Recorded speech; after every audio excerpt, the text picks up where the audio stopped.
Aku percaya kepada Allah, Bapa yang Maha Kuasa, Khalik langit dan bumi, dan kepada Yesus Kristus anaknya yang tunggal, Tuhan kita, yang dikandung dari Roh Kudus, lahir dari anak darah Maria, yang menderita sengsara di bawah pemerintahan Pontius Pilatus, disalibkan, mati dan dikuburkan, turun ke dalam kerajaan maut. Pada hari yang ketiga, bangkit pula dari antara orang mati, naik ke surga, duduk di sebelah kanan Allah, Bapa yang Maha Kuasa. Dan dari sana ia akan datang untuk menghakimi orang yang hidup dan yang mati.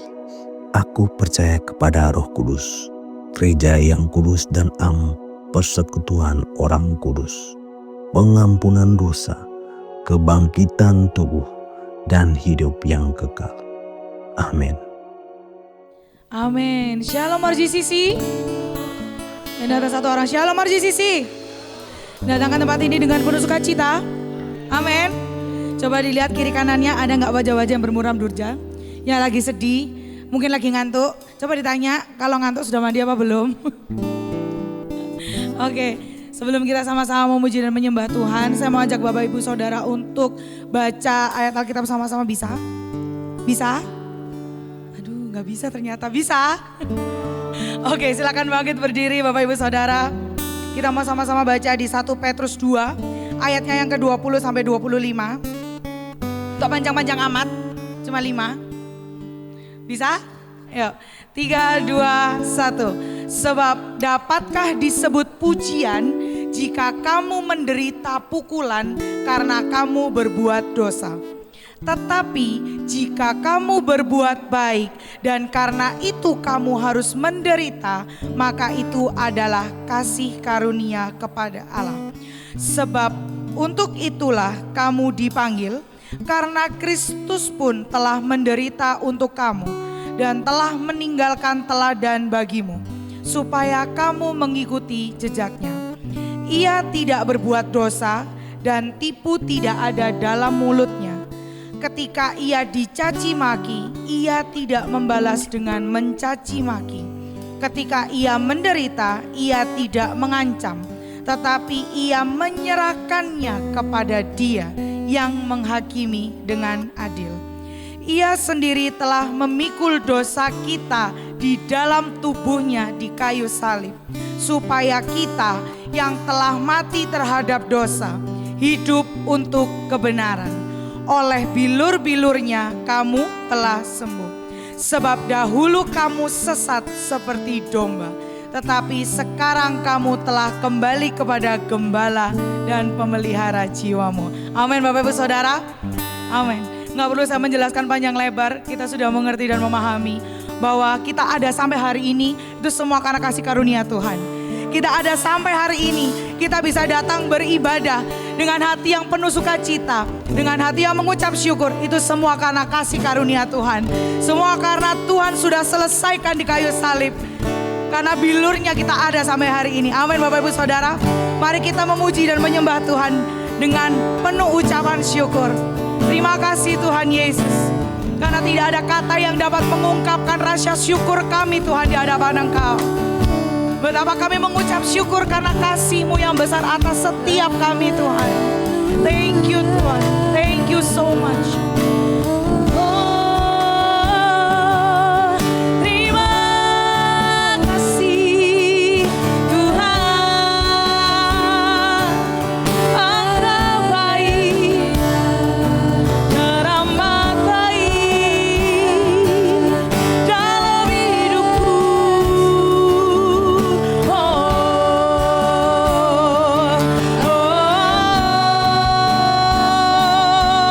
Hallelujah.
Yesusku.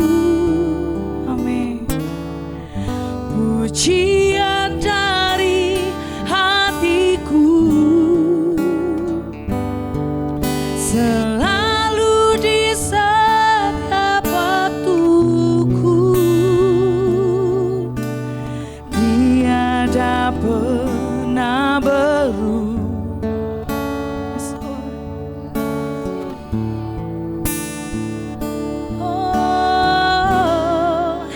Karya terbesar dalam hidupku, pengorbananmu yang selamatkanku. Engkaulah harta yang tak ternilai, yang ku miliki dan ku hargai. Yesus, Engkau ku kagumi.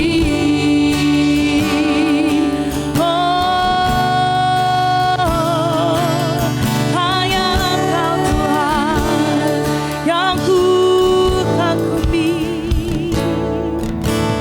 Kasih yang terindah, Hati yang mulia, hanya ku temukan di dalam-Mu, Yesusku. Pujian dari hatiku selalu di setiap waktuku, tiada pernah berubah kasih-Mu.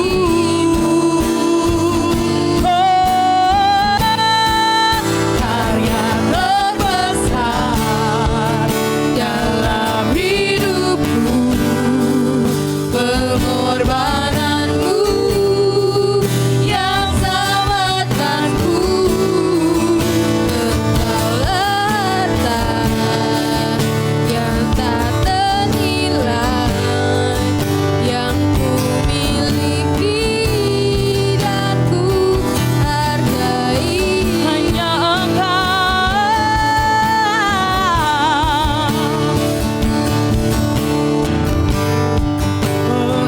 pengorbananmu yang selamatkanku.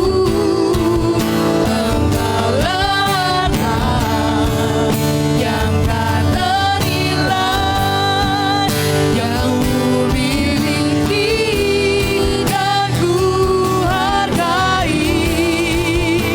Yesus, Engkau ku kagumi.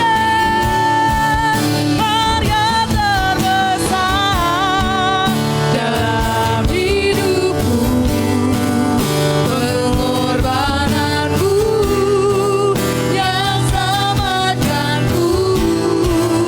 Engkaulah harta yang tak ternilai, Yang ku miliki dan ku hargai. Yesus, Engkau ku kagumi.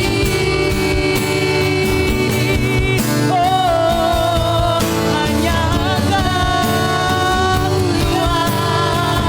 Tuhan. Terima kasih Tuhan buat kasih-Mu.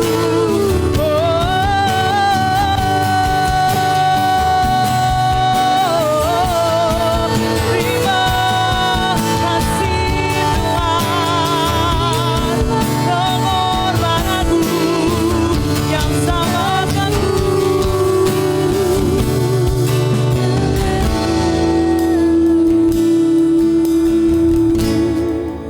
Karya terbesar dalam hidupku, pengorbanan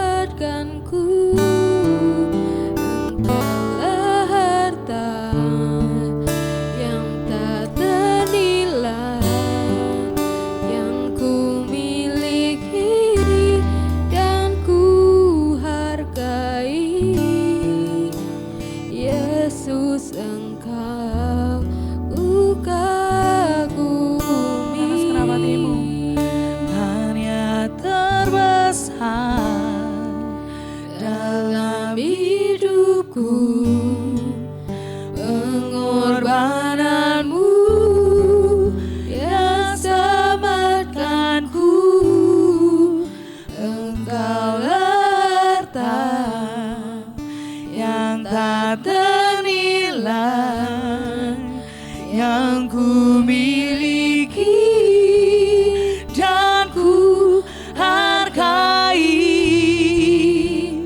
Yesus Engkau ku kagumi, karya terbesar dalam hidupku, pengorbananmu yang selamatkanku.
Buat semua yang siap meninggikan lebih lagi Tuhan Yesus, katakan amin.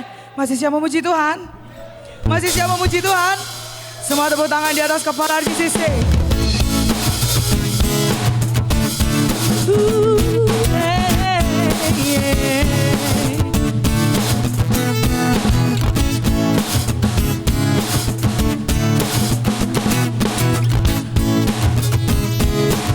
Semua mujikan RGCC.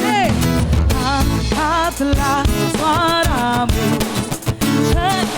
puji dan serukan nama Yesus. Tinggalkan bebanmu, tak perlu kau khawatir, sebab Dia sanggup. Gerakkan kakimu, menarilah dan bertepuk tangan, bersukacitalah. Tak perlu kau khawatir, sebab Dia sanggup. Sekarang nyanyikan kebesarannya, Dia kuat tanpa kuasa. Bersorak-sorak karena kasih-Nya, tak datang melawan kita. Nyanyi bagi Dia.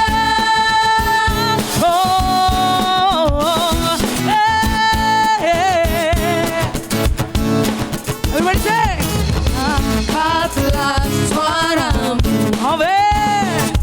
puji dan serukan nama Yesus. Tanggalkan bebanmu, tak perlu khawatir, sebab Dia sanggup. Gerakkan kakimu, menarilah dan bertepuk tangan, bersukacitalah. Tak perlu kau khawatir, sebab Dia sanggup. Sekarang nyanyikan kebesarannya, Dia kuat dan penuh kuasa. Bersorak-sorai karena kasih-Nya, telah datang melawan kita. Sekarang nyanyikan kebesarannya, Dia kuat dan penuh kuasa. Bersorak-sorai karena kasih-Nya, telah datang melawan kita. Nyanyi bagi Dia. Kepala RGCC. Kita ada sampai hari ini semua karena Tuhan, amin. Siap menyanyi buat Tuhan? Siap menyanyi buat Tuhan? Semua tepuk tangan di atas kepala. Everybody say, sekarangnya kebesar, Dia kuat dan penuh kuasa. Bersorak-sorai karena kasih-Nya, telah datang Semua RGCC, come on. kita. Put your hands up. Sekarang nyanyikan kebesarannya, Dia kuat dan penuh kuasa. Bersorak-sorai karena kasih-Mu.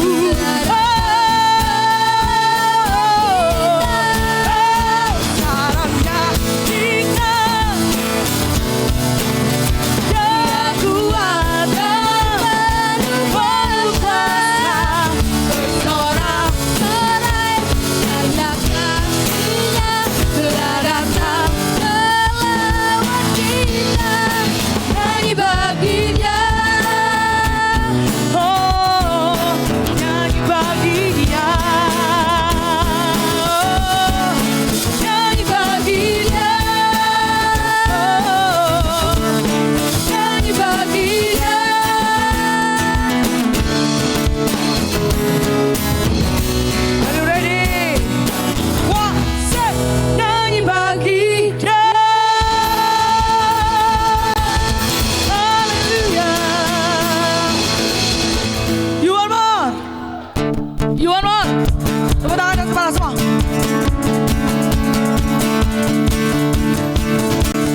on sing.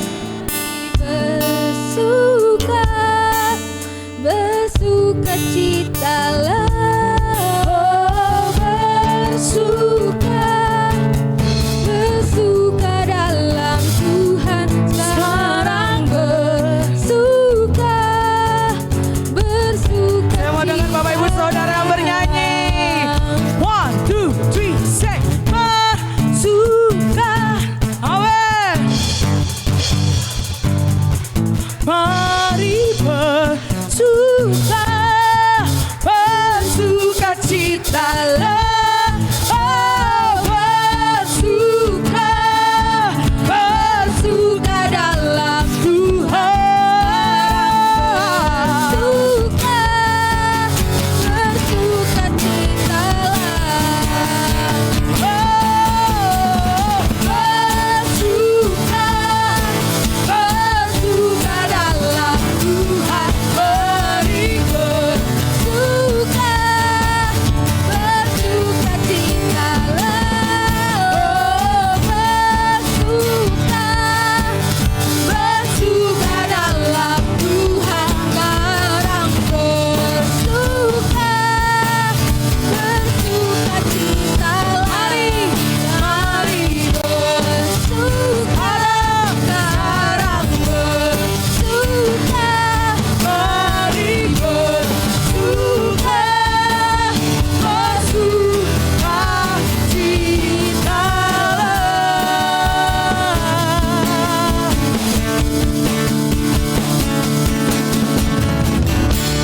Puji nama Tuhan. Kita mau sama-sama berdoa buat adik-adik Rocky. Come on adik-adik Rocky.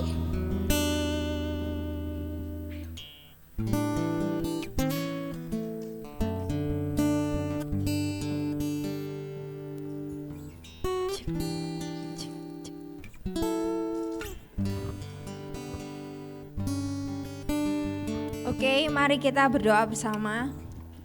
Kami mengucap syukur Bapa, Tuhan Yesus dan Roh Kudus. Terima kasih buat hari yang baru, anugerah yang baru buat setiap adik-adik Rocky. Hari ini mereka juga boleh beribadah semua karena kasih karunia Tuhan. Tuhan, kami berdoa biarlah ibadah mereka hari ini, mereka mengalami kasih-Mu, kasih-Mu yang sesungguhnya, kasih-Mu yang rela mati di atas kayu salib untuk menebus setiap mereka. Biarlah mereka menemukan kasih-Mu itu Tuhan, dan Injil yang diberitakan hari ini boleh menerobos hati mereka. Mereka boleh melihat bahwa Kristus sungguh benar-benar mengasihi hidup mereka melebihi siapapun dan apapun yang ada di dunia ini Tuhan. Terima kasih Tuhan, kami berdoa mereka boleh bersukacita bersama, bukan karena mereka mendapatkan sesuatu hal yang baru, tapi karena mereka memiliki Yesus dalam hidup mereka. Terima kasih Tuhan, kami berdoa juga untuk setiap kakak-kakak Rocky, Roh Kudus yang menolong setiap mereka. Mereka boleh menyampaikan kabar baik kepada adik-adik Rocky dengan bahasa yang mudah dimengerti, dan mereka boleh menangkap dan melakukannya dalam kehidupan mereka. Terima kasih Tuhan, segala berkat terbaik dari Bapa, Tuhan Yesus dan Roh Kudus tercurah untuk setiap adik-adik Rocky. Haleluya, amin. Silakan Bapak Ibu untuk dapat duduk kembali.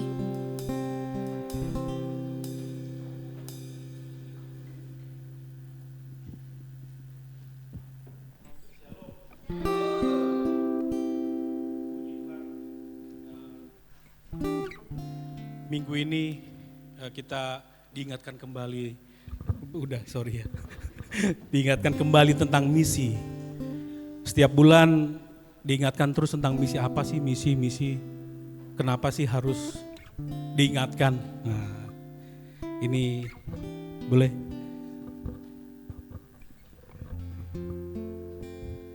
Oh ya, sorry. Jadi kenapa harus saya dalam bermisi?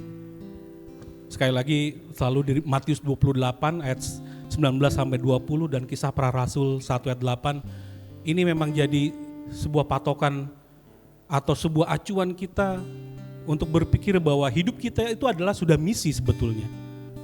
Jadi Jadi karena itu pergilah, jadikanlah semua bangsa muridku dan baptislah mereka dalam nama Bapa dan Anak dan Roh Kudus. Dan ajarlah mereka melakukan segala sesuatu yang telah kuperintahkan kepadamu. Dan ketahuilah aku menyertai kamu senantiasa sampai kepada akhir zaman. Kalau kita berpikir bahwa wah, bermisi itu berarti memang harus kita datang ke orang, kita atau ke sekumpulan orang, kita kabarkan Injil, kita kasih tahu siapa itu Yesus dan baptis mereka. Berat. Saya pun berpikir hal yang sama sebelumnya, bahwa bermisi itu buat saya jadi beban. Ditanya, zaman-zaman waktu itu sempat ditanya, kamu sudah menceritakan tentang Yesus ke siapa? Waktu masih pemuda-pemuda zaman dulu. Udah berapa jiwa yang kamu bawa ke gereja? Wih, tambah beban buat saya. Tapi di Kisah Para Rasul 1 ayat 8 juga mengingatkan bahwa akan tetapi kamu masing-masing akan menerima kuasa ketika Roh Kudus datang dan tinggal di dalammu. Dengan kuasanya itu kamu akan menjadi saksi yang memberitakan tentang aku di Yerusalem, seluruh Yudea, Samaria dan sampai daerah terpencil di dunia. Ini saya ambil dari TSI. Menjadi saksi. Ini mengingatkan saya bahwa sesimpel itu bermisi, yaitu menjadi saksi. Kalau kita selama ini bersaksi dengan kehidupan kita bersaksi dengan apa yang kita ceritakan, itulah bermisi. Lalu selanjutnya, jadi apa yang harus saya sampaikan sebetulnya? Ya mengenal Allah, supaya orang-orang itu mengenal Allah dan membuat dia dikenal. Lalu kepada siapa? Kepada orang Kristen kah? Kepada yang non-Kristen kah? Atau dalam artian yang sudah kenal Tuhan atau yang belum kenal Tuhan? Ternyata ya memang dua-duanya. Dua-duanya perlu. Kita di sini juga awalnya juga nggak ngerti Injil terus apa itu di dalam pikiran kita. Sesimpel itu banyak orang yang masih belum mengerti tentang Injil yang benar. Apalagi beberapa bulan yang lalu sampai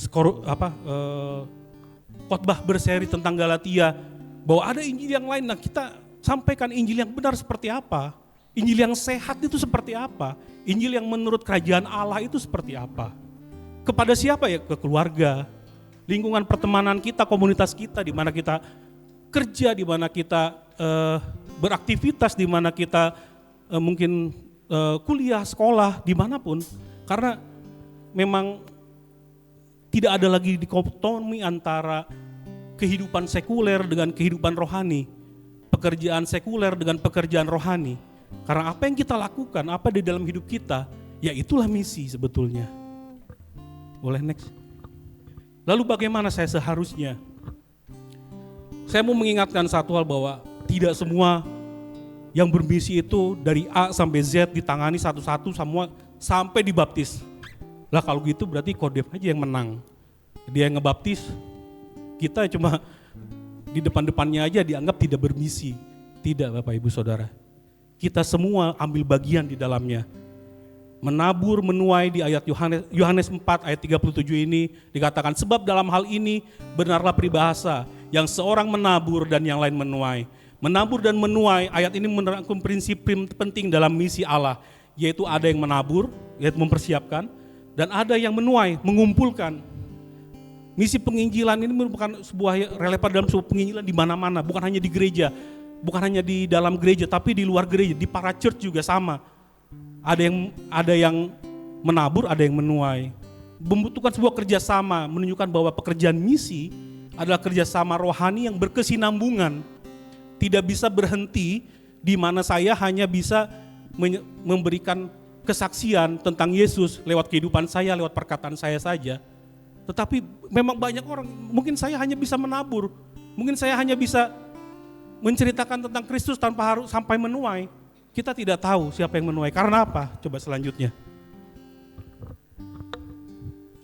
Di 1 Korintus juga dikatakan, saya menanam, ini saya adalah Paulus, dan Apolos menyiram. Tetapi Allah sendirilah yang membuat tanamannya tumbuh. Jadi apapun bagian kita itu tidak ada yang sia-sia, tidak ada yang percuma. Kita membutuhkan, di dalam misi itu selalu butuh 4D, terkenal 4D ini. Daya, doa, dana, dan data. Daya ini sumber daya manusia. Siapa yang bisa bergerak? Ya kita semua. Siapa yang bisa berdoa? Ya kita semua berdoa. Apapun itu bagian kita, sekecil apapun itu kita cuman saya nggak punya uang, saya nggak punya waktu, saya cuma bisa berdoa ya berdoa. Saya cuma sibuk bekerja, saya cuma keahlian saya bisnis cari uang, saya nggak bisa ngomong di depan orang banyak atau saya orangnya pemalu, saya introvert, ya dana ada, dana. Data, data ini juga hal yang mungkin jarang disentuh. Tapi saya mau mengingatkan Bapak Ibu Saudara semua bahwa data juga penting. Kalau misalkan kita tahu, Kak Evan, ini ada sekelompok orang yang ini kita bisa menginjili sama-sama. Tapi saya nggak bisa Kak Evan karena waktu saya terbatas. Ya itu udah kasih data ke teman-teman kita yang lain yang bisa masuk ke memulai untuk penginjilan. Jadi daya, doa, dana, dan data itu memang dari kita semua, apapun bagiannya. Tidak perlu berpikir jauh bahwa menginjili harus datang ke tempat terpencil itu dari A sampai Z saya harus sampai mempertobatkan orang, saya harus membaptis orang. Tidak. Selanjutnya. Di RJCC sendiri sudah ada ternyata ya, tapi belum continue, belum berkesinambungan. Jadi seperti kalau ini kayak pop-up store di mall-mall itu kayak pop-up store gitu masih. Ada prayer, ada disciples training, ada evangelism ministry yang di jalan tuh bagi-bagi itu hal yang positif itu. Sport ministry, ada coffee talk ministry, kamus ministry. Jadi kalau memang saya nggak bisa, saya dana itu butuh dana semua loh. Sport ministry itu sewa lapangan emang harus keluar dari mana itu uang gitu kalau bukan dari gereja, dari dana misi. Coffee talk ministry 4 orang gitu kan nongkrong di kopi minimal 50.000 harus keluar itu. Jadi ya apapun bagian kita, sekali lagi saya mau mengingatkan kita semua ambil bagian apapun itu. Peran gereja kita semua yang sudah diperbaharui lewat Injil itu bisa ambil bagian semua tadi, daya, dana, doa, dan juga data. Ini selanjutnya. Ini tanggal 7 Desember ini ada momen penting nih. Ada momen, ayo bawa tanggal 7 Desember perayaan Natal. Ini jadi ladang kita untuk bermisi nih. Minimal kita udah tahu siapa yang kita harus doakan. Itu minimal sekali. Kalau bisa kita ajak, kita undang. Kalau perlu nanti mungkin Kak Evan atau siapa yang bikin undangan digital buat dikasih ke teman-teman nanti. Kak Evan saya hubungin aja Kak Evan nanti. Kak Evan saya butuh undangan ini buat beberapa orang atau Kak Evan saya nggak apa-apa. Sampaikan aja kalau itu memang perlu. Karena nanti di provide itu semua. Jadi buat daftar, mulai buat daftar. Masih ada 4 minggu lagi ya, kurang lebih 3-4 minggu lagi buat daftar, bawa dalam doa. Lalu ajak dalam perayaan Natal itu 7 Desember. Itu aja lebih. Oh ya, satu lagi juga jangan lupa persembahan Natal, dana tadi. Kita masih perlu untuk itu semua. Apapun yang jadi bagian kita. Tahun depan mudah-mudahan kita bisa semua aktif. Jadi jemaat yang bermisi, aktif dalam bermisi. Puji Tuhan, selamat bermisi dan jadikan misi sebagai gaya hidup kita. Amin, puji Tuhan.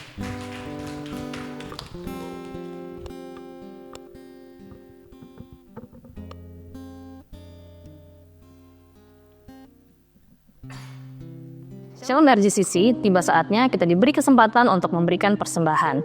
Bapak Ibu Saudara bisa memberi melalui transfer atau scan QR melalui aplikasi-aplikasi yang tersedia. Bagi Bapak Ibu Saudara yang ingin menabur melalui cash, Bapak Ibu Saudara bisa mengambil amplop persembahan di meja asyir. Khusus untuk persembahan persepuluhan, Bapak Ibu Saudara bisa memberi melalui cash ataupun transfer ke rekening gereja dengan mencantumkan P10 spasi kode pribadi. Kita memberi bukan karena kita ingin diberkati, tetapi kita memberi karena kita sudah diberkati. Sebelum kita memberi, mari kita sama-sama berdoa. Tuhan, kami mengucap syukur atas kasih karunia-Mu yang melimpah buat setiap kami. Dan kami diberi kesempatan hari ini untuk memberi persembahan, bukan karena kuat gagah kami, bukan karena kemampuan kami, tapi karena anugerah-Mu. Biarlah kami bisa memberi dengan penuh sukacita, dengan penuh ucapan syukur karena Tuhan telah memberikan anugerah yang terindah buat kami, yaitu keselamatan itu sendiri. Terima kasih Tuhan, biarlah persembahan yang terkumpul hari ini dapat memperlebar, dapat memperluas kerajaan-Mu melalui RCCC. Terima kasih, hanya di dalam nama Tuhan Yesus kami sudah berdoa, haleluya, amin. Selamat memberi dengan penuh sukacita. Kami menyambut Bapak Ibu Saudara yang terkasih di dalam Tuhan yang baru pertama kali hadir di ibadah RCCC. Selamat datang di RCCC, Rock Generation Community Church, yang dimana RCCC memiliki hashtag Home for the Imperfect, rumah bagi orang-orang yang tidak sempurna, yang rindu berubah dan berbuah bersama untuk memuliakan Tuhan, diperlengkapi sebagai pemimpin, memperluas kerajaan Allah di dalam kasih karunia Bapa melalui Injil Yesus Kristus yang dikerjakan oleh kuasa Roh Kudus. Selamat beribadah dan Tuhan Yesus memberkati.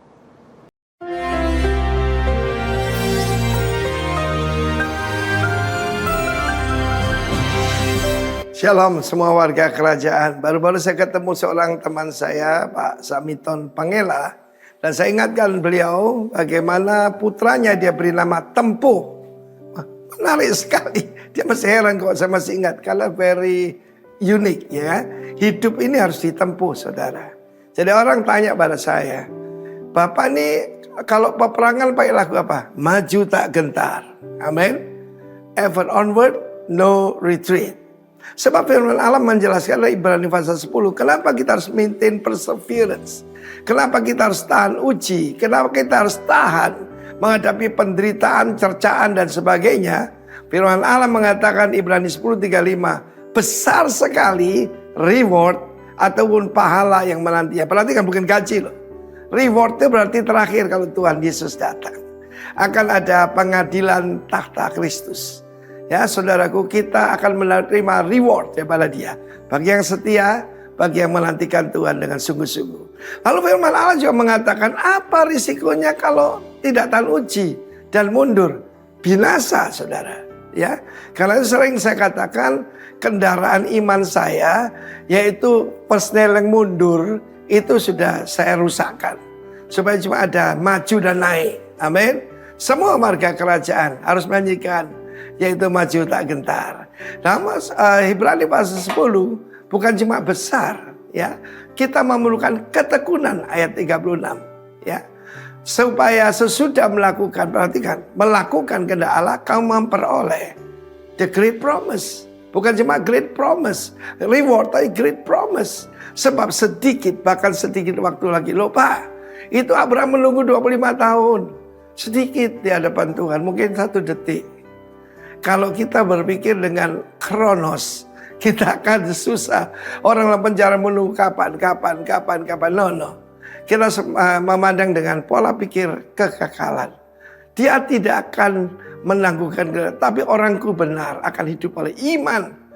Nurkan diri, aku tidak berkenan kepada ayat terakhir berkata begini. Firman Allah menjelaskan di dalam ayat 39. Kita bukan orang yang mundur, ya. Bukan orang mundurkan diri dan binasa. Orang yang percaya dan beroleh hidup. Karena itu dalam hidup ini, the most important thing is adalah percaya.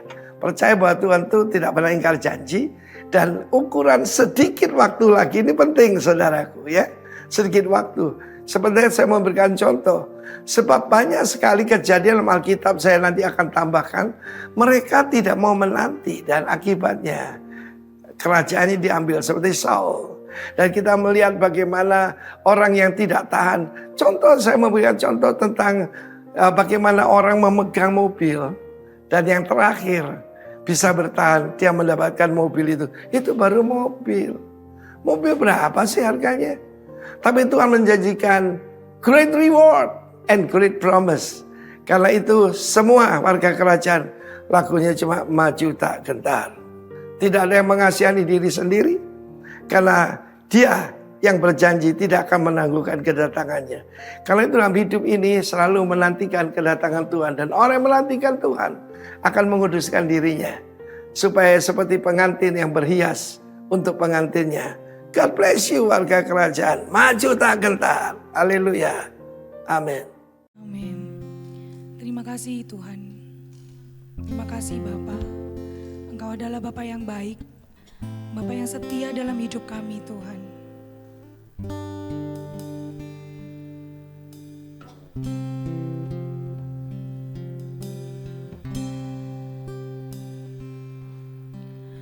Bapa, Kau setia.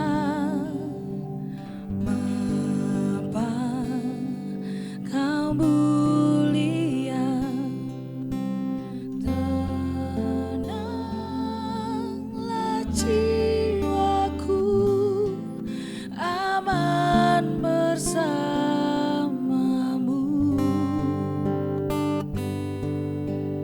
Lebih dari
setia, Kau mulia, Kau setia,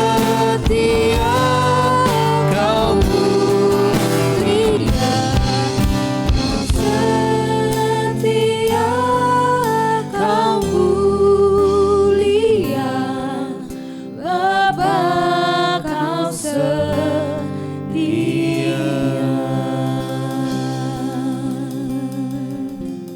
Mari jemaat Tuhan, kita ambil sikap hati, merendahkan hati kita di hadapan Tuhan, menanggapi call to repent, panggilan untuk bertobat.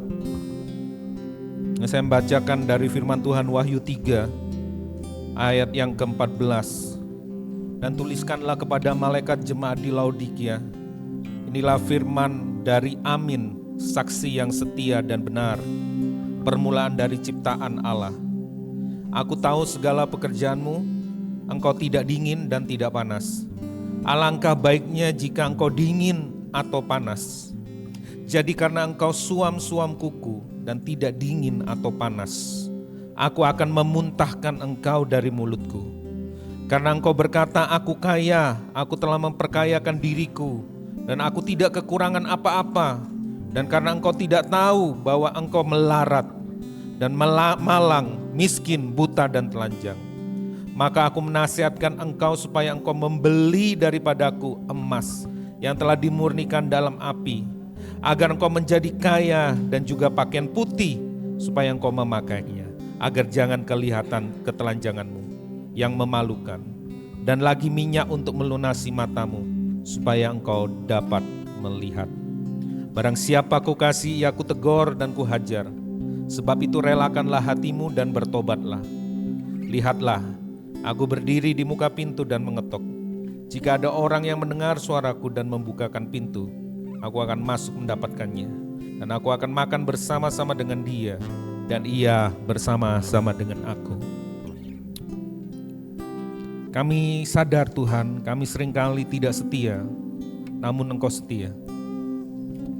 Seringkali kami tidak panas ataupun dingin, kami suam-suam.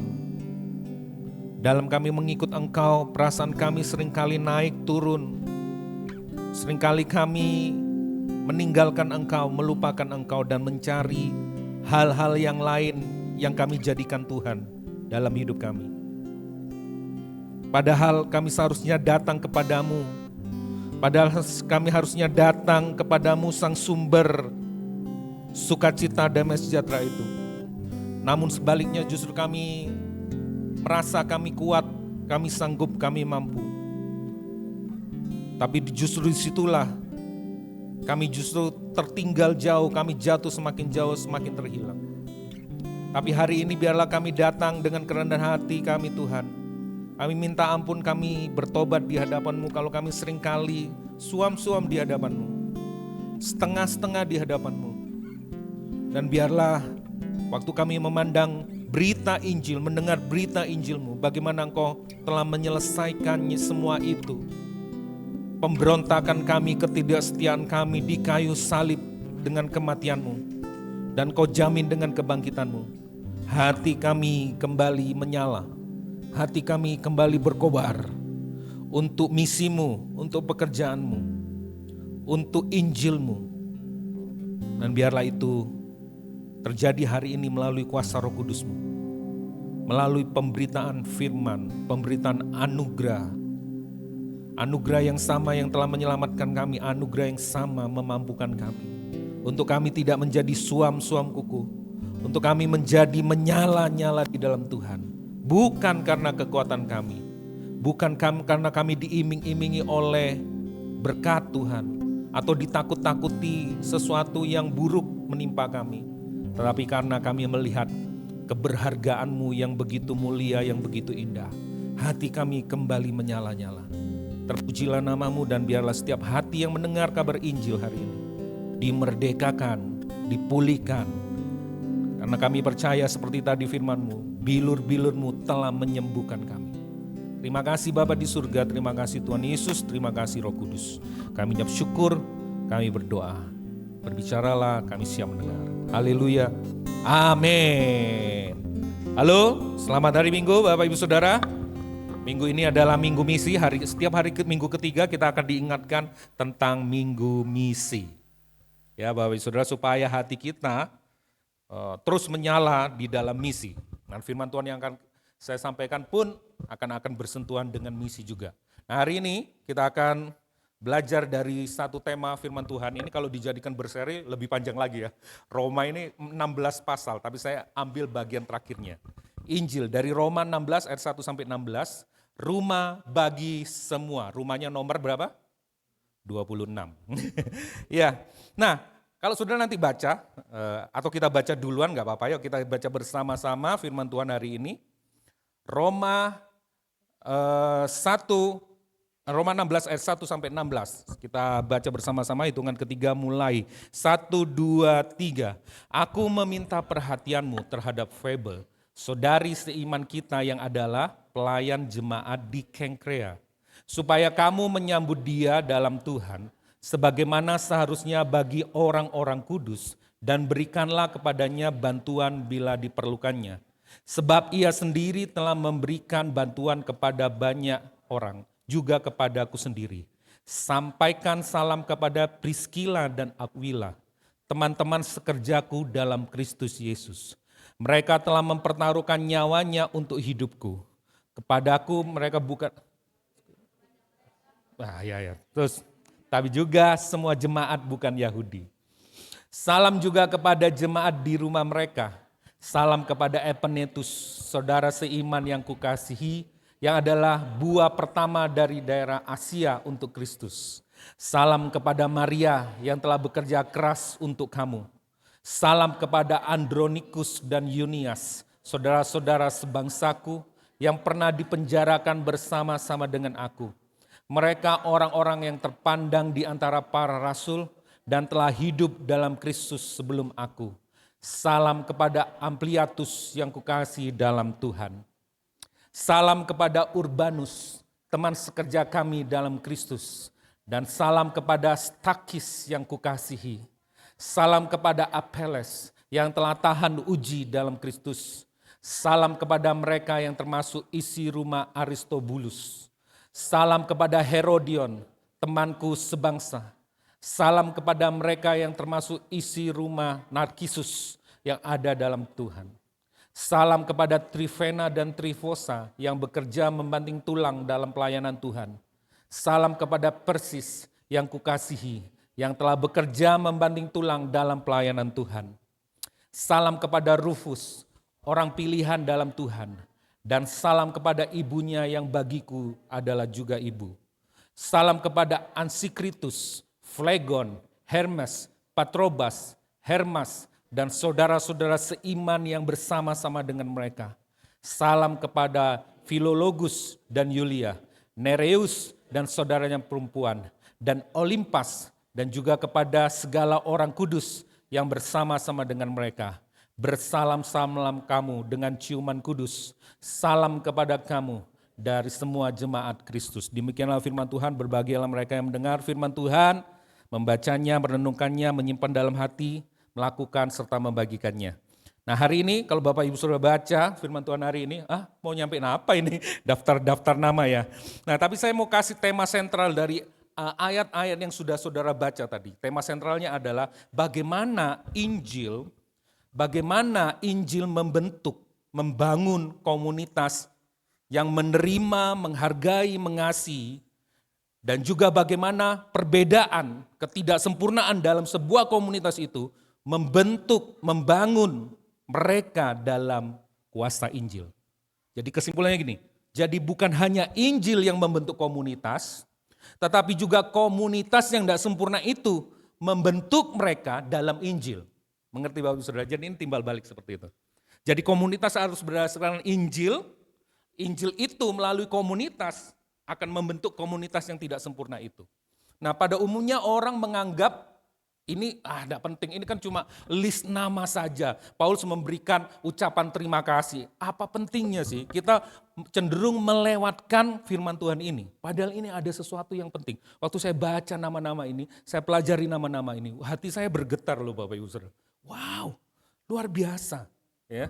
Nah, Ini bukan cuma sekedar daftar nama, tapi bagi Rasul Paulus ini adalah puncak dari Injil yang hidup. Di sinilah kita menemukan banyak wajah Injil. Banyak wajah Injil di mana hidup mereka dirubah oleh Injil. Mereka jauh lebih manusiawi. Saya kasih tahu Bapak Saudara. Semakin orang mengenal Injil, semakin dia manusiawi. Bukan justru semakin ngeroh, bukan. Semakin manusiawi. Ngerti Bapak Saudara? Semakin menyadari dirinya, semakin dia bisa lihat orang lain, semakin dia melihat Tuhan itu seperti juru selamat, Bapa yang baik, dan kita orang-orang yang ditebusnya. Semakin manusiawi, bukan spiritisme, tapi semakin spiritual, semakin rohani, semakin manusiawi kita. Roma 1 ayat 11 di Roma itu menjelaskan tentang Injil secara teologis. Koluki kemarin sudah nyampein. Tentang dosa, tentang kasih karunia, tentang pemilihan Allah, tentang pembenaran, tentang penebusan, tentang pemulihan, penyempurnaan yang sejati. Roma 12 sampai 15 itu menggambarkan Injil secara etis, secara aplikasi. Habis teologis ada aplikasinya. Nah puncaknya di pasal 16. Pasal 16 ini menunjukkan Injil secara relasional, secara hubungan. Bahwa apa yang disampaikan Paulus, Rasul Paulus, ada buktinya. Ini dia orang-orangnya, ini dia jemaatnya yang dirubah oleh Injil. Ini daftar namanya, hidup mereka dirubah oleh Injil. Ini bukan investasi bodong. Ngerti ya? Itu runatan logika dari surat Roma. Kalau saudara ingin belajar teologi yang mantap, yang luar biasa, mahakarya Paulus ini dia. Roma. Tapi justru di bagian terakhir, Rasul Paulus menutup suratnya dengan 26 nama orang yang eksplisit disebut. Dari berbagai latar belakang, gender, etnis, status sosial politik, satu persatu disebut dengan kasih yang hangat. Kenapa? Karena bagi Rasul Paulus, Injil yang sejati selalu melahirkan komunitas yang sejati. Saya ulang, Injil yang sejati selalu melahirkan komunitas yang sejati. Bukan komunitas yang punya hidden agenda. Bukan komunitas yang mencari kepentingan dirinya sendiri. Bukan komunitas yang mencari nama untuk kelompoknya sendiri. Tetapi komunitas yang mencari kemuliaan bagi nama Tuhan.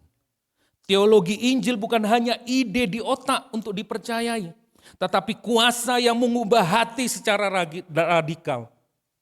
Dan cara kita berelasi dengan yang lain. Itu akan diubah. Injil sejati tidak berhenti di kepala. Tapi turun ke hati dan tangan.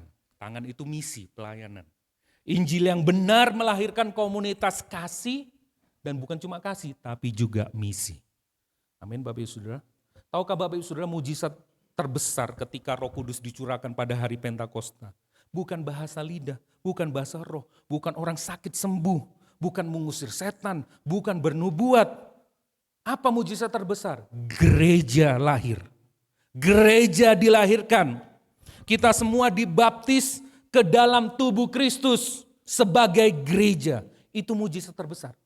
Dari orang yang hidup individu-individu sendiri-sendiri, secara individu, tidak terkoneksi, tetapi waktu Roh Kudus turun, kita terhubung satu dengan yang lain.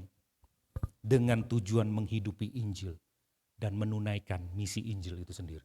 Itu mujizat terbesar, bayangin dari berbagai latar belakang, pola asuh, status sosial politik yang berbeda, gender yang berbeda, disatukan. Apa enggak ruwet itu? Orang berdosa semua lagi. Ruwet enggak? Ruwet, apalagi kalau Natalan. Ya, biasa ribet dan ribut. Ya, tapi Tuhan baik. Ditunjukin lewat kisah ini. Komunitas Injil yang sejati. Nah, saya mau tunjukin. Di Roma 16 ini. Banyak wajah, tapi satu cerita. Bukan banyak wajah, banyak cerita. Wajahnya boleh banyak, latar belakangnya boleh banyak. Tetapi satu cerita. Satu misi. Ada banyak permata yang kita bisa pelajari dari nama-nama tadi.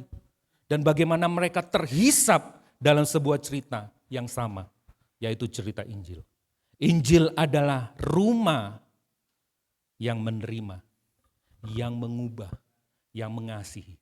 Dan yang jelas diutus. Rumah yang mengutus. Itulah adalah rumah Injil. Itu yang akan kita bicarakan hari ini. Poinnya cuma satu aja. Tapi yang ininya banyak. Poinnya cuma satu. Bahwa Injil itu adalah rumah bagi semuanya. Apapun latar belakang kita, semua penting bagi misi Allah di muka bumi ini. Ada 26 nama disebutin tadi sudah. Saya tidak perlu ulang, tadi sudah banyak baca ya. Ada 26 wajah di situ. Di dalam rumah Injil ada 26 wajah yang terdiri dari bermacam-macam latar belakang. Sama seperti kita hari ini. Ada banyak tantangan, pergumulan latar belakang, karakter yang berbeda, pola asuh yang berbeda, suku yang berbeda, etnis yang berbeda. Tapi oleh karena Injil kita disatukan di sini. Ada 26 nama yang eksplisit. Lebih dari itu sih sebenarnya. Tapi yang eksplisit disebut ada 26 nama. Mari kita belajar dari nama-nama ini. Wow, sampai jam berapa? Ya. Timothy Keller pernah berkata seperti ini. The gospel creates a new humanity. Injil bukan hanya menyelamatkan individu-individu, tetapi menciptakan sebuah keluarga baru. Merobohkan tembok gender, laki-laki dan perempuan. Merobohkan status sosial politik, budak, orang merdeka, mantan budak pada waktu itu ya, bangsawan. Itu dirobohkan. Tembok etnis, Yahudi, non-Yahudi, kalau hari ini Batak, bukan Batak, Ambon, ya, Cino, Cindo, dikumpulin di sini dan dirobohkan oleh kuasa Injil. Amin. Rambut lurus, rambut keriting, mata sipit, mata bulat, tidak ada lagi. Semua satu di dalam satu cerita Injil. Semua orang diterima. Bukan karena dia baik, bukan karena dia berprestasi, bukan karena dia nyumbang gereja, bukan karena dia donatur, atau apa saja, berjasa apa saja. Orang diterima di rumah Injil karena dia mendapatkan kasih karunia yang sama melalui Kristus. Kita membangun komunitas karena kesamaan dalam kasih karunia yang kita terima, bukan karena kebaikan kita. Kita belajar dari Faber. Ayatnya di situ ya, nanti sudah bisa lihat. Wajah Injil yang menerima dengan tulus. Roma 16 ayat 1 ayat 2 di akhir surat Paulus, Rasul Paulus dengan mengejutkan menyebut nama seorang wanita. Ketika sosial budaya yang menganggap wanita itu rendah, kelas kedua, ya, budaya patriarki, justru Paulus menyebut nama seorang wanita di urutan pertama. Ini kontraintuitif, ini kontraproduktif buat pelayanan Paulus. Tapi justru Paulus menyebutnya, disebut di situ, dia adalah seorang pelayan jemaat. Dia adalah seorang yang menolong, membantu dalam pelayanan. Disebut itu bahasa aslinya diakonos. Nah, beberapa penafsiran menyebut ini adalah diaken wanita yang dipakai Tuhan. Ini adalah wanita yang terhormat, wanita yang mandiri, yang memiliki uang, yang kaya, yang memiliki jaringan. Tapi dia seorang wanita yang membantu pelayanan Paulus. Disebut di situ dia menolong, dia berbagi. Disebut bahasa aslinya prostatis. Prostatis itu adalah seorang penolong, seorang pelindung. Bahasa sederhananya dia seorang donatur, dia seorang dermawan yang telah memberi dukungan besar bagi pelayanan Paulus di jemaat di Roma. Tindakan Paulus ini kontras dengan budaya pada waktu itu. Bagaimana dengan kita? Apakah kita masih melihat orang berdasarkan gendernya, berdasarkan etnisnya? Apakah kita menerima orang berdasarkan performanya, prestasinya, kekayaannya? Kalau orang kaya disambut dengan luar biasa, kalau rakyat biasa, enggak usah. Karena persembahannya kecil. Tapi tidak terjadi di jemaat di Roma. Kita diterima, identitas kita sebagai saudari seiman. Disebutin di situ, Faber diterima bukan karena dia memberi bantuan. Di ayat itu kan disebutkan, bantulah dia karena dia telah bantu kita. Enggak, yang pertama kali diukur bukan performanya, yang diukur itu adalah apa? Saudara seiman. Yang diukur itu adalah engkau diterima karena identitasmu di dalam Tuhan. Karena engkau telah menerima kasih karunia yang sama seperti aku telah juga menerima kasih karunia itu. Amin, saudara. Kita di hadapan Tuhan di tempat ini sama. Kita adalah teman seperjalanan menuju kepada keserupaan Kristus. Ya, kita menerima orang Ya, dikatakan di situ, begitu juga dengan jemaat Roma dikasih tahu oleh Paulus. Kita menerima sesama orang percaya bukan pertama-tama karena gender, penampilan fisik, status sosial, bakat, kontribusi, donasi dan sebagainya. Tetapi karena kita sama-sama telah menjadi milik Allah. Dulunya kita musuh Allah, kini telah diselamatkan dan diangkat menjadi anak-anaknya. Orang-orang kudus oleh kasih karunia. Namun demikian, meskipun identitas kita di dalam Kristus menjadi dasar penerimaan, Paulus tetap memberi apresiasi yang jelas dan bernilai terhadap pelayanan Febe. Betul? Ya kan, dikasih apresiasi. Injil tidak anti apresiasi. Tanpa apresiasi, komunitas gereja menjadi kering dan impersonal, tidak berpribadi, tidak punya koneksi, tidak punya relasi. Tetapi apresiasi tanpa Injil itu akan menjadi hal yang berbahaya. Itu hanya menjadi kosmetik bagi berhala hati kita. Pujian kosong yang tidak berakal dalam identitas Kristus. Paulus mempraktekkan Injil sebagai jalan ketiga bagi jemaat, untuk jemaat yang ada di Roma. Identitas di dalam Kristus adalah fondasinya, pelayanan adalah buahnya, apresiasi adalah ucapan syukurnya. Tetap ada apresiasi, tetapi semuanya di dalam Kristus. Bagaimana dengan Priscilla dan Aquila? Ini adalah wajah Injil yang bersinergi dalam misi. Mereka adalah pasangan suami istri, ya, kerjaannya pembuat tenda. Tapi mereka gunakan profesi mereka untuk Injil. Mereka terlibat di marketplace, tapi mereka pakai itu untuk mimbar bagi mereka menyampaikan Injil Yesus Kristus. Apapun profesi saudara bisa dipakai untuk menjadi pengabaran Injil. Rumah Priscilla dan Aquila menjadi tempat di mana Injil didukung, disupport, dibagikan. Kalau saudara lihat beberapa kali dalam perjanjian baru, rumah mereka disebut sebagai tempat pertemuan jemaat. Gereja rumah. Bagi mereka rumah bukan hanya ruang tinggal atau tempat bernaung dari kesibukan dunia. Tetapi pangkalan misi, tempat orang-orang bertumbuh dalam firman. Tempat bagaimana orang-orang nanti diajar, dilatih di dalam rumah mereka. Bagaimana dengan pasangan suami istri di tempat ini? Maka engkau menjadi partner, teman sekerja dalam pelayanan misi. Mereka bukan hanya bekerja, mereka mengajar, mereka cakap mengajar.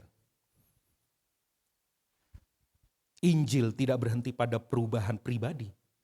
Injil membentuk keluarga-keluarga, relasi-relasi, dan seluruh aspek hidup kita menjadi sarana penyebaran kasih dan kebenaran Allah. Ketika Injil menguasai hati, rumah kita pun bergerak ke arah Injil itu. Bukan sekedar jadi tempat berteduh, tetapi menjadi tempat bermisi. Kita membuka pintu rumah kita untuk orang-orang yang perlu kita layani. Melalui Injil, rumahmu dipanggil menjadi rumah yang mengubahkan. Amin. Wah, sentuh suami istrinya. Ayo, let's go. Epenetus. Saya enggak pernah dapat nama orang dibaptis itu dengan nama Epenetus. Enggak pernah. Karena saking enggak terkenalnya. Aku baptis kamu di dalam nama Bapa, Putra, Roh Kudus. Epenetus. Oh, Epenetus apaan? Tapi di Alkitab dicatat ini adalah wajah Injil yang pertama, buah sulung pelayanan Paulus di Asia. Roma 16:5b disebut di situ, ini adalah buah sulung. Ya, adalah orang pertama di provinsi Asia. Injil sering dimulai dari pribadi-pribadi yang sederhana dan mungkin sedikit, tidak banyak orang. Satu orang di dalam satu kampung, satu desa, satu kota itu cukup mengubah, menjungkir balikkan kota, desa dan sebagainya. Terbukti kepada Epenetus. Dia cuma satu, dia orang yang percaya, satu orang saja. Tapi dia seperti dari Bapak Gembala, maju tak gentar. Dia tidak takut, aku dewean dek kini. Aku tidak punya komunitas di sini. Aku sendirian, aku lelah. Dia tidak ngomong gitu. Dia tetap teguh, dia tetap setia. Meskipun ada aniaya, meskipun ada cibiran, meskipun ada bulian, tapi dia sendirian loh. Tapi seringkali kita sendiri, padahal banyak temennya, tapi kita ngomong, aku sendiri, gak punya siapa-siapa di jemaat ini. Mari kita berkaca kepada Epaphroditus.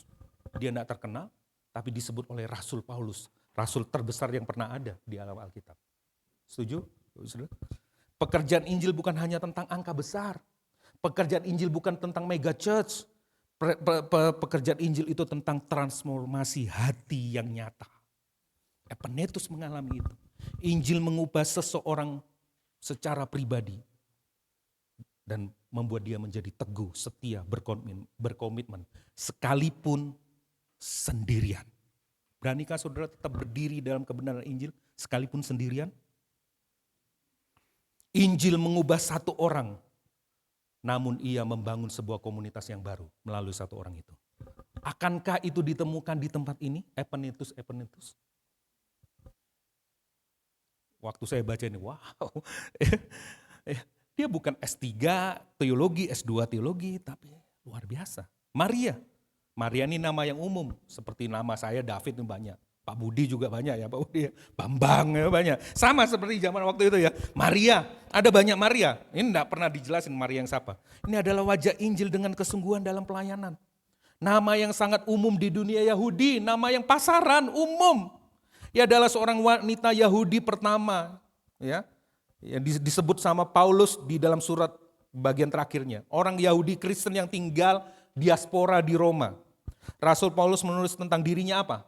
Oh, kamu luar biasa main musiknya. Oh, kamu luar biasa bernubuatnya. Enggak. Yang telah bekerja keras untuk kamu. Bekerja di sini dalam bahasa aslinya itu bekerja sampai lelah. Kadang kita masih mikir, hujan, tak usah ibadah lah ya. Masih ada ini, nanti kalau aku melayani nanti kalau anakku sudah besar-besar semua. Anaknya besar, oh, anakku masih UTS, anakku masih UAS, nanti kalau anakku sudah menikah, punya cucu, baru aku sudah selesai semua, baru aku bisa melayani. Tidak dengan Maria. Dia melayani waktu itu, hari itu, di mana Tuhan memberikan kesempatan dia hidup. Dia bekerja sampai lelah. Habis-habisan, all out. Maria dikenal bukan karena posisi atau jabatannya di tengah jemaat, tapi karena reputasi kesetiaan, ketekunan, dan kerja kerasnya dalam pelayanan, dalam mendukung pelayanan. Siapa Maria? Tidak ada yang banyak tahu. Injil bukan hanya bersifat doktrinal, pengetahuan saja, tapi juga tindakan yang nyata. Injil melahirkan orang-orang yang setia, meski tidak dikenal, meski tidak mendapat pujian, meski tidak ada di sorot lampu. Dia terus giat, dia terus tekun. Itu yang bisa kita pelajari dari Maria. Bagaimana dengan Andronikus dan Yunias? Ini pasangan suami istri juga ya. Iya, banyak loh pasangan suami istri sini ya. Disebut terpandang di antara para rasul. Maksud para rasul di sini bukan 12 rasul plus Paulus, bukan ya. Itu sudah selesai, tidak ada rasul baru. Tapi ini rasul dalam artian mereka yang diutus untuk mengabarkan Injil ke sebuah daerah. Dihormati. Siapa Yunias? Yunias itu rasul pertama perempuan. Jadi gender tidak lagi menjadi penghalang. Ah, kamu wanita bisa apa sih? Enggak, tapi justru dipakai Tuhan. Kehidupan Andronikus dan Yunias mengingatkan kita bahwa Injil memanggil laki-laki maupun perempuan untuk melayani misinya. Jadi para ibu-ibu stop bicara, bapak-bapak stop bicara, mama aja yang maju, aku dukung dari belakang. Mama aja yang berdoa, mama aja yang pelayanan, mama aja. Aku tak cari duit. Alkitab berkata mereka pasangan suami istri, Priscilla, Aquila, Andronikus, Yunias, nanti akan ada lagi. Ya. Mereka melayani bersama-sama. Mereka menjadikan pernikahan mereka sebagai tempat misi untuk menyelesaikan pekerjaan Injil Yesus Kristus. Pernikahan berpusat pada Injil, pernikahan yang berpusat pada Injil bukan hanya tentang hidup berdampingan, tetapi tentang diutus bersama-sama di ladang misi untuk menyampaikan kabar baik. Bagi mereka kesetiaan lebih penting daripada kenyamanan. Kalau mau ya ngapain, ya melayani bermisi, repotin. Justru mereka menderita, dikatakan di situ ya. Ya, mereka mengalami penderitaan di dunia misi, berat, tapi mereka melakukannya.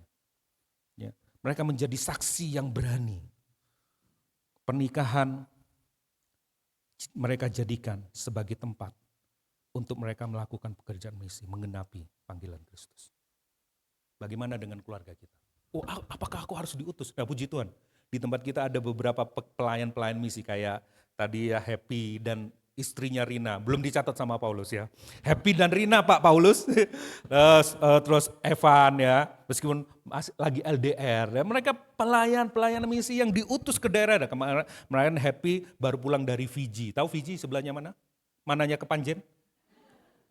Fiji jauh saudara ya. Nah sekarang sudah balik lagi, nanti berapa bulan lagi mereka pergi lagi. Apakah kita semua harus seperti itu? Tidak, tapi paling enggak, misi itu akan selalu ada ketika kita disebut murid Yesus. Selalu akan ada dengan gaya yang berbeda, dengan cara yang berbeda. Ada orang-orang yang dipanggil seperti Happy dan Rina, Evan. Tapi juga ada orang-orang yang memberkati marketplace seperti Priscilla dan Aquila. Betul? Tokomu bisa jadi mimbar untuk menyampaikan Injil. Apa yang tidak bisa dijangkau di sini, saudara bisa jangkau. Di kampus, di sekolah. Itu luar biasa. Bagaimana dengan ini? Ampliatus Urbanus. Ini bukan penemu amplifier ya. Ampliatus Urbanus dan Stachys. Siapa orang-orang ini? Tidak terkenal. Ini nama-nama Latin yang umum pada waktu itu. Ini orang-orang ordinary people. Saya berdoa supaya jemaat RGCC tetap menjadi ordinary people. But with God, extraordinary God in us. Nama-nama ini adalah nama-nama yang biasa. Tapi saya mau kasih fakta sejarah dulu buat Ampliatus. Nama Latin yang umum bagi Buddha, itu nama Buddha. Jadi kalau nama bangsawan itu tidak cukup satu, ada 3. Namanya gitu. Ya, David Victor, bin siapa, dan siapa, gitu ya. Kalau cuma satu shred gitu. Bambang, loh enggak ada lanjutannya, enggak ada. Gambang, cuma gitu aja, iya. Itu Buddha. Dan Ampliatus itu nama Buddha. Menurut sejarah, para arkeolog, para sejarawan, pernah ditemukan sebuah kuburan, namanya di Katakombe Domisila. Tertulis sebuah nama besar dengan gaya yang elegan. Ditulis di situ Ampliati. Ampliati itu nama lain dari Ampliatus. Dan banyak orang menganggap ini adalah Ampliatus yang disebut oleh Paulus. Dari strata yang rendah, budak yang terendah, namun dipanggil oleh Paulus sebagai orang yang kukasihi dalam Tuhan. Dan sejarah mencatat, dia punya kuburan di tengah kuburan bangsawan. Itu sejarah yang ngomong sebenarnya. Injil menutup jurang sosial. Budak dipanggil saudara. Rasul Paulus tidak memuji peran jabatan Ampliatus, enggak. Dia menegaskan relasinya di dalam Tuhan. Rumah Injil adalah sebuah keluarga rohani, lintas budaya, lintas kelas, lintas latar belakang. Jadi kalau mau cari lampu sorot, bukan di gereja. Iya kan? Karena di gereja yang disorot hanya Kristus, bukan kita. Ya. Jangan cari lampu sorot di dalam gereja. Kalau tidak ada aku, pelayanan ini tidak akan jalan. Enggak, pelayanan ini akan tetap jalan. Ada dan tidak ada saudara. Urbanus itu sama juga, golongan rendah. Rekan sekerja kami dalam Kristus. Disebut Paulus rekan sekerjaku, padahal dia dari golongan yang berbeda. Golongan rendah. Paulus itu orang cendekiawan, orang yang punya titel, pinter, cerdas. Tapi dia ngomong ini teman sekerjaku. Wow, Injil mengubah mereka. Siapa lagi Stachys? Sama, mereka ini orang-orang budak. Tapi Paulus menyebut yang kukasihi. Teman sekerjaku, rekan sekerjaku. Saudara saya itu teman sekerja. Orang-orang yang saling mengasihi di dalam Injil Yesus Kristus. Amin. Ya, aku bukan siapa-siapa. Enggak. Itu bukan orang yang hidup di dalam Injil yang sejati. Anda adalah siapa-siapa di dalam Tuhan. Kalau di dunia ini Anda bukan siapa-siapa mereka, memang. Tetapi di dalam Yesus Kristus, di dalam rumah keluarga rohani ini, Anda siapa-siapa karena Kristus. Betul?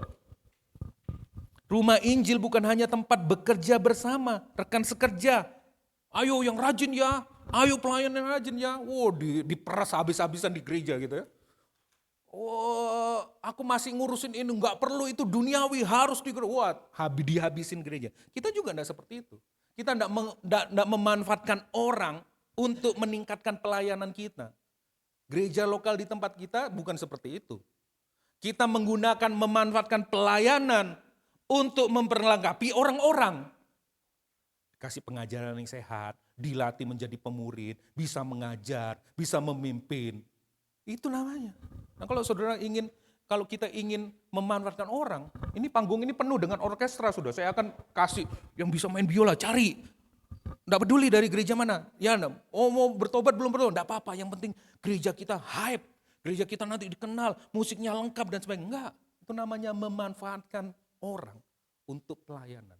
Tapi di tempat ini adalah memanfaatkan pelayanan untuk memperlengkapi orang bagi misi Yesus Kristus. Amin. Hidupnya dirubah, hatinya dirubah.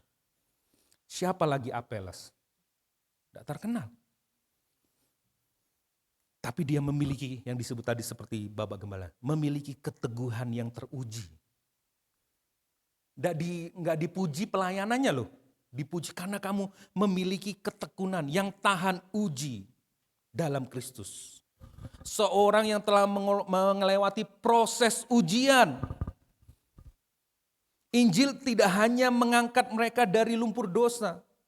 Injil bukan hanya mengangkat mereka dari kedudukan yang rendah, tetapi Injil membentuk mereka melalui penderitaan. Kita diubah melalui penderitaan. Apeles, dia berhasil dimurnikan, disucikan. Kita ini bukan cuma diterima apa adanya, tapi juga akan dikuduskan supaya tidak menjadi apa adanya terus. Betul? Kasih Tuhan menerima kita apa adanya. Tetapi kasih Tuhan yang sama tidak akan membiarkan kita apa adanya terus. Yang percaya katakan amin. Karena tidak enak itu. Saudara akan dimurnikan seperti logam mulia itu, emas.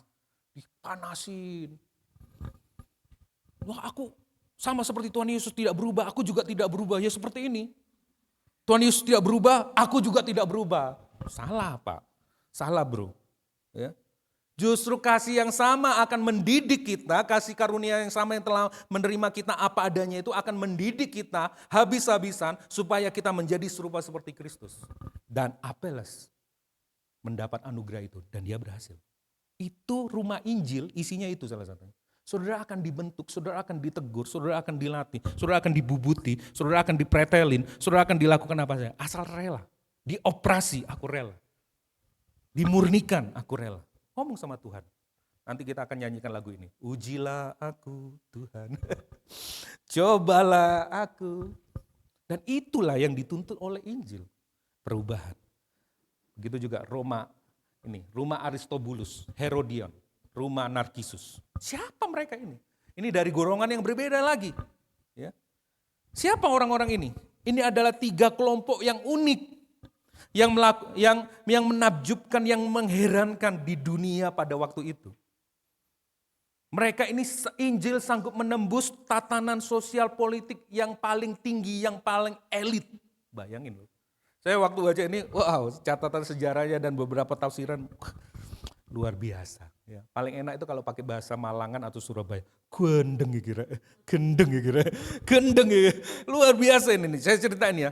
Di balik nama-nama ini terdapat kisah-kisah kecil yang menyingkap kekuatan besar Injil di kalangan elit.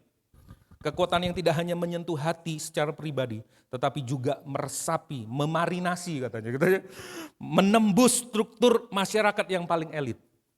Rumah Aristobulus, siapa ini? Injil masuk di tengah-tengah masyarakat elit, golongan elit. Rasul Paulus tidak menyapa Aristobulusnya loh. Seisi rumah Aristobulus. Siapa ini? Nah, saya ceritakan. Menurut catatan sejarah Josephus, ahli sejarah, Aristobulus ini adalah cucu Herodes Agung.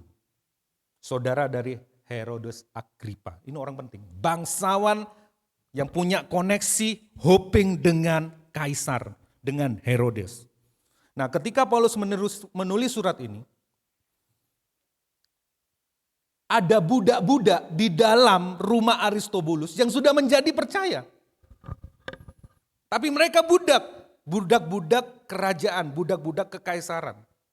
ketika Aristobulus ini meninggal, mereka dipindah secara administrasi, diserahkan kepada kekaisaran yang ada, yang baru pada waktu itu.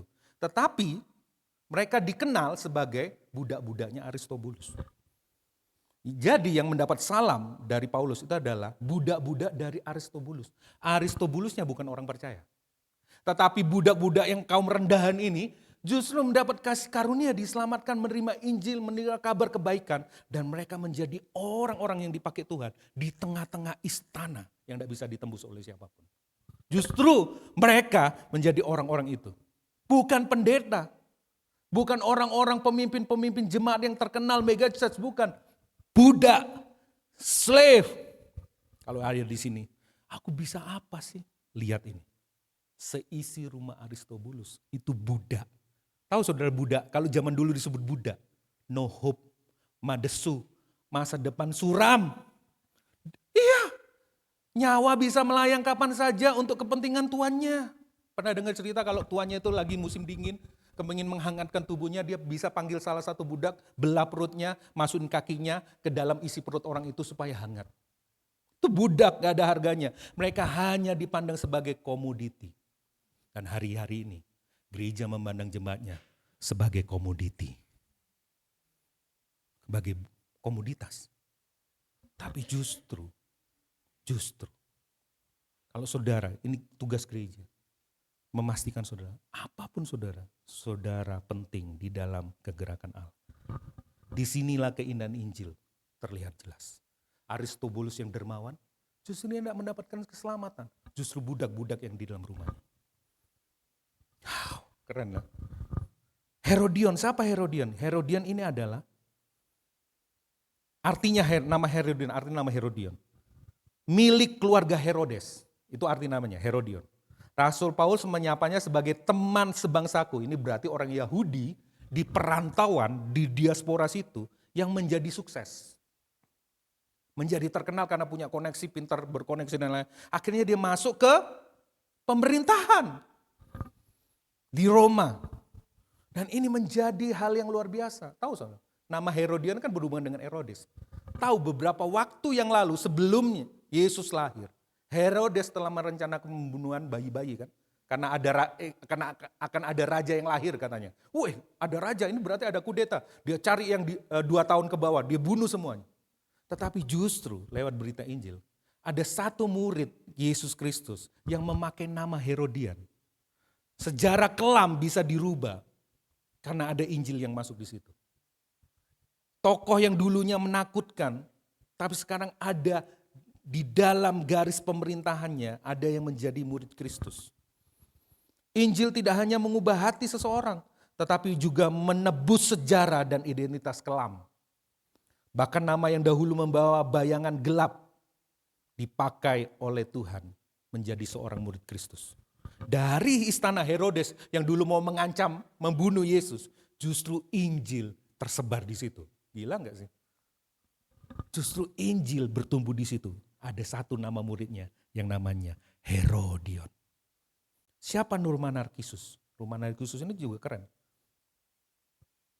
Menurut catatan sejarah, Numa Narkisus sama, Paulus tidak ngomong kepada Narkisusnya karena Narkisus bukan orang percaya. Dia orang penting di kekaisaran, ya, dia bukan orang percaya, tapi di dalam rumahnya ada budak-budak juga, ada pelayan-pelayan yang menjadi percaya. Ya.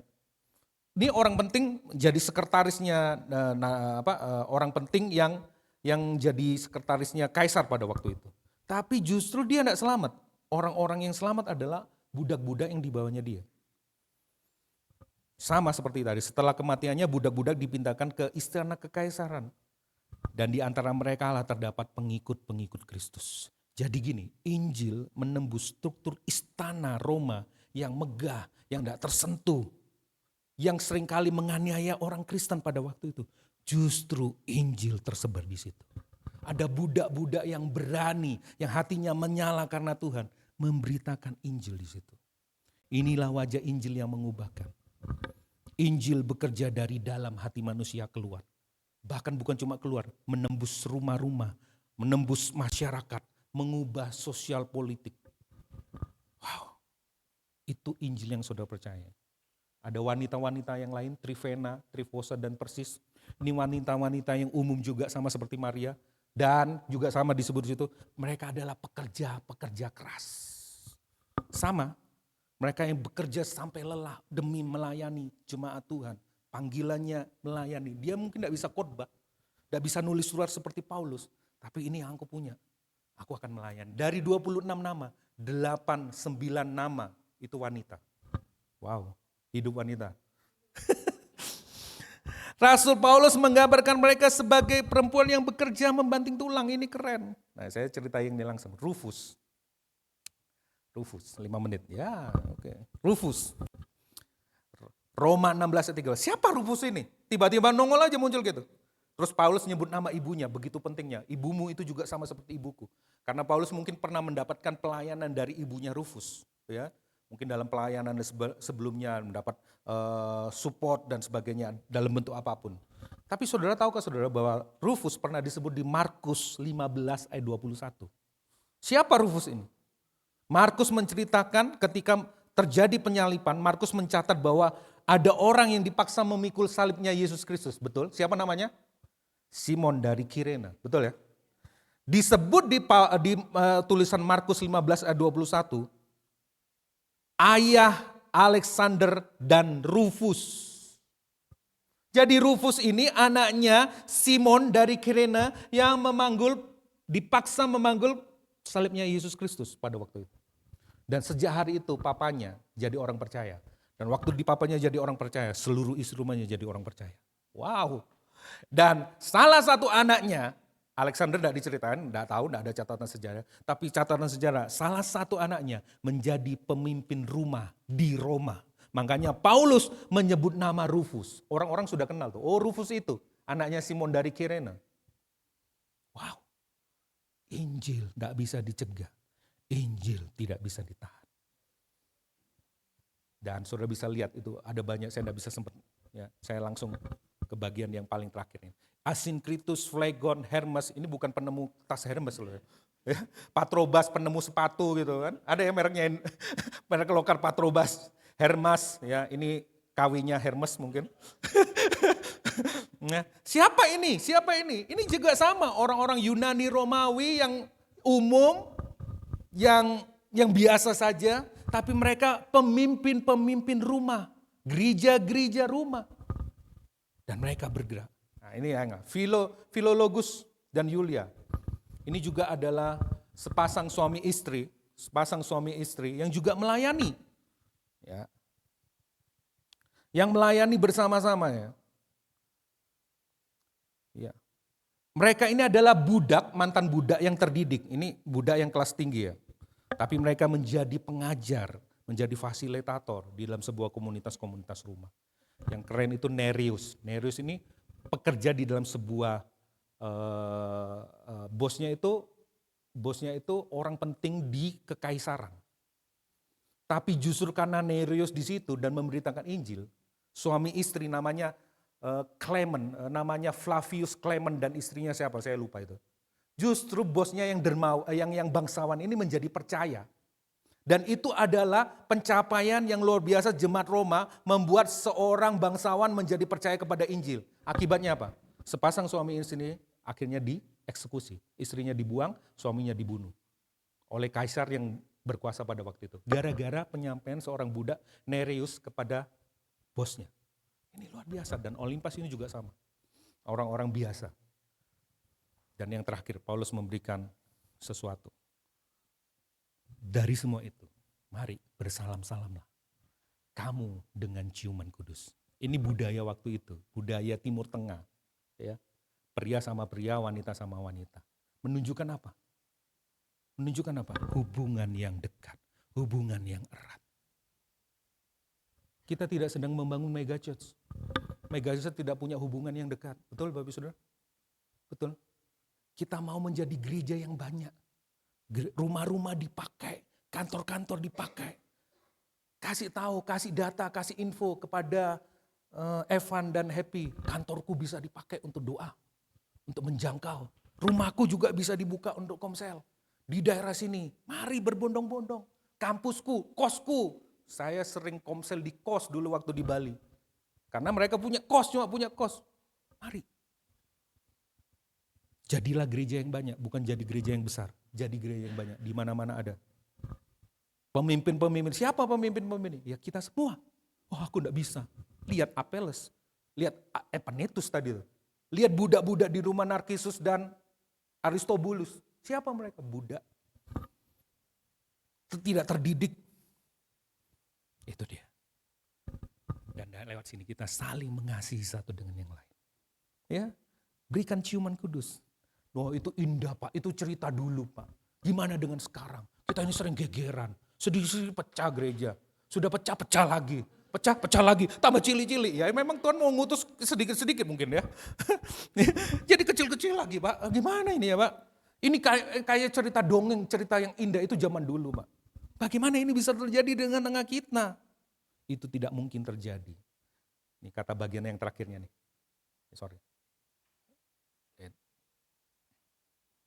Sorry, ini refleksi dulu ya.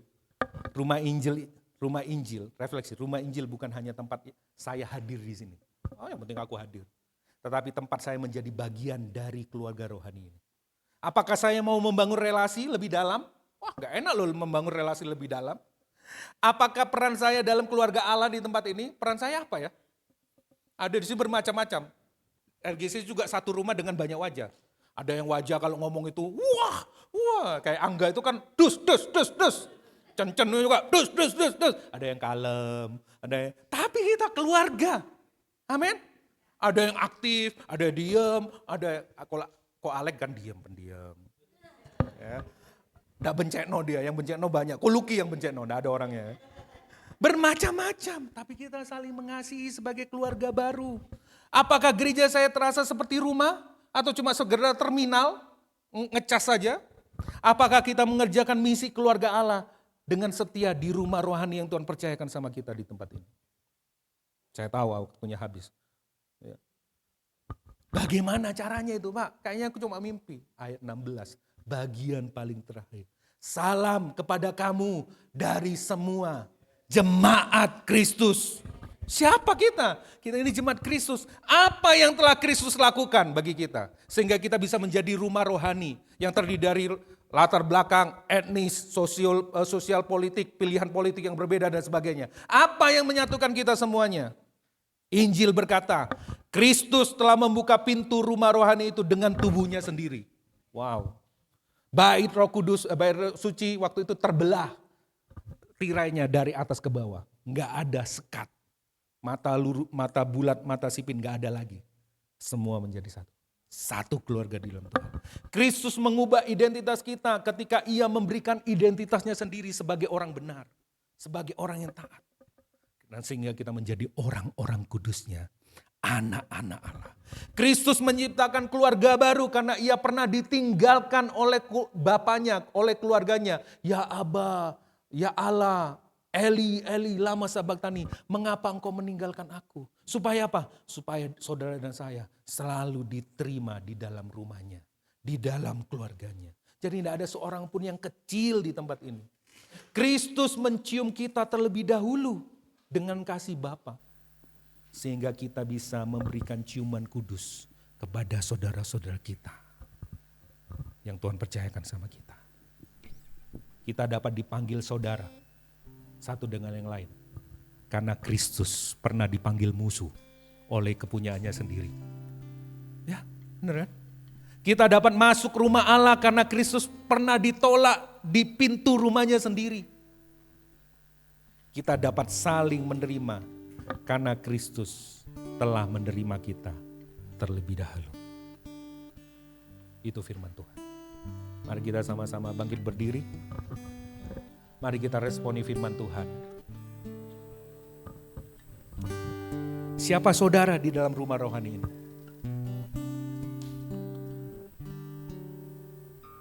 Kita keluarga. Banyak wajah, tetapi menuju cerita yang sama. History ceritanya. Di tempat ini, kita tidak mengukur orang dari keuangannya.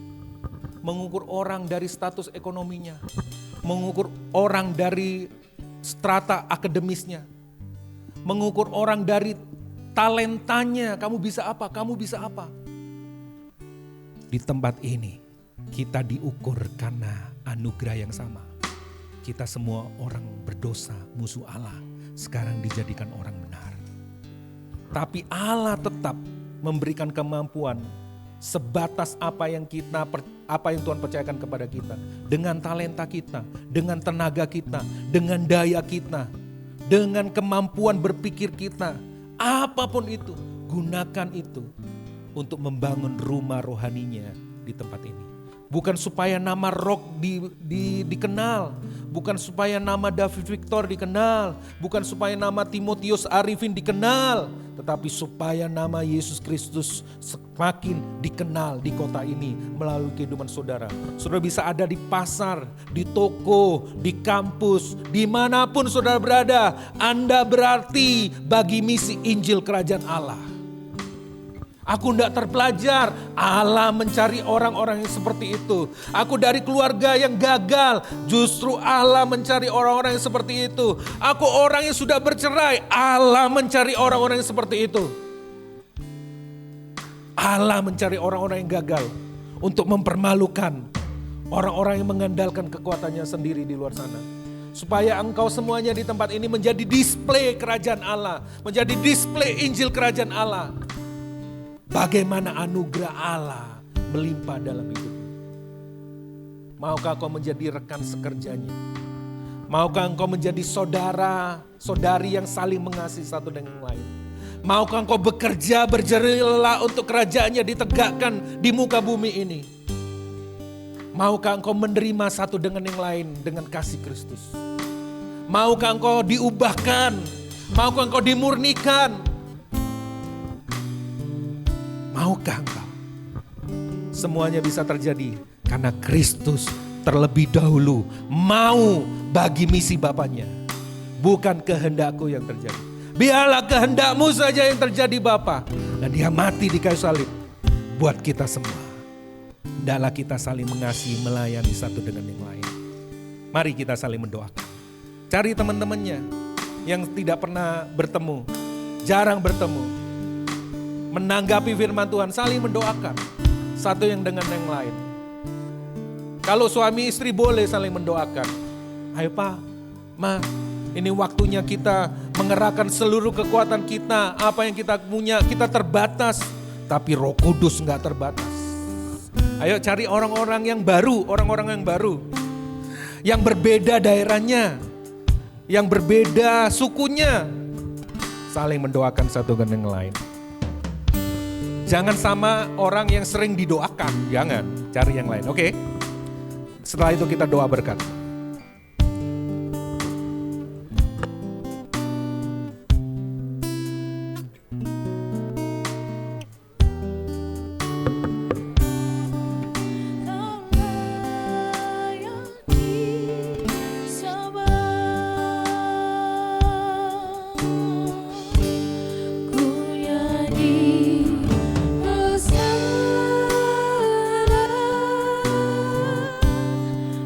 Kira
dan ku agungkan, Allah yang disembah. Oh, ku nyanyi Hosana bagi Rajaku yang duduk di tahta. Aku muliakan dan ku agungkan, Kaulah yang disembah. Oh, ku nyanyi Hosana, oh, bagi Rajaku yang duduk di tahta. Aku muliakan dan ku agungkan, Kaulah. Berkati orang-orang mudamu di tempat ini Tuhan. Pakai mereka di kampus mereka, di sekolah mereka. Hosana, oh,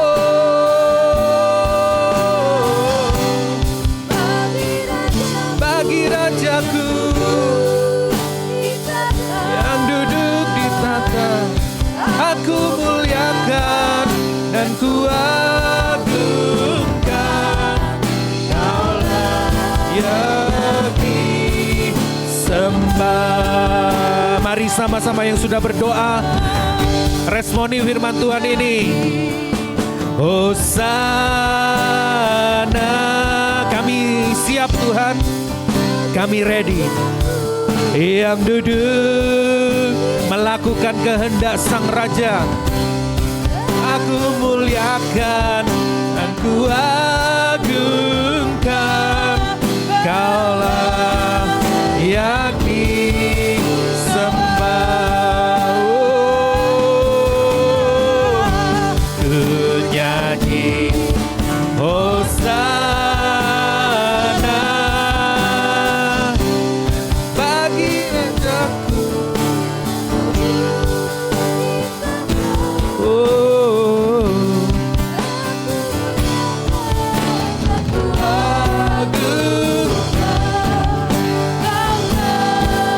yang disembah,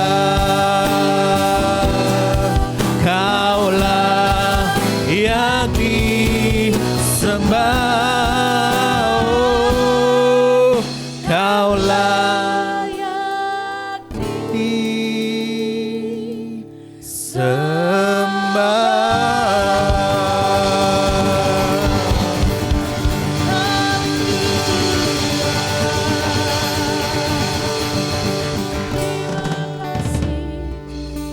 Kami berdoa juga buat Mama dari C. Yuli. Tidak ada pembatasan di dalam dipakai Tuhan menurut usia.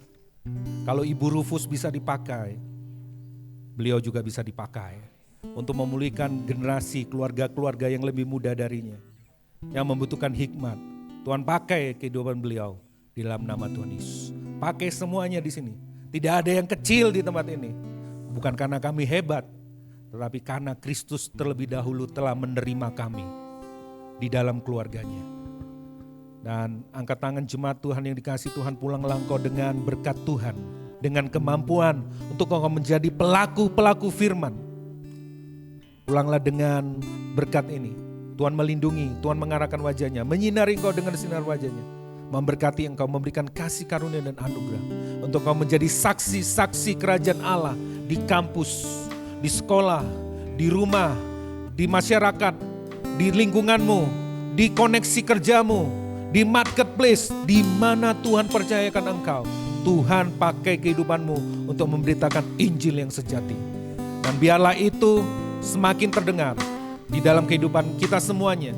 Dan bangkitkan pemimpin-pemimpin baru di tempat ini, komunitas-komunitas baru, gereja-gereja rumah baru di tempat ini, menyebar ke seluruh kota ini. Dan biarlah nama Tuhan dipermuliakan melalui kehidupan kita semuanya. Dan biarlah berkat ini terjadi menurut kehendak rencanamu saja, di dalam nama Bapa, Tuhan Yesus, dan Roh Kudus. Yang percaya bersama-sama katakan, Amin, amin, amin, amin. Silakan duduk Bapak Ibu Saudara. Saya ingatkan kembali, selamat datang bagi Bapak Ibu Saudara yang baru pertama kali hadir di tempat ini. Dalam keluarga Allah kami menerima, seperti tadi menerima Febe, kami juga menerima Bapak Ibu Saudara di tempat ini. Bukan karena Bapak Ibu Saudara hebat, luar biasa, tapi karena teman seiman, saudara seiman. Nah hari ini pengumuman, jangan lupa didoakan Natalan. Kesempatan yang baik untuk bermisi, sampaikan undang mereka, doakan mereka. Saya ada beberapa nama yang saya sudah doakan, saya akan bagikan undangannya. Ada 1-2 nama sudah cukup, ya. Tempat ini juga tidak cukup ya. Tapi kalau membludak, wah itu berarti good problem berarti ya. Ya. Nah, oke, doakan, dukung dalam dana, dalam doa, dalam data juga, kasih tahu ini kayaknya bisa diundang nih. Teman-teman basket Mercury juga bisa diundang tuh.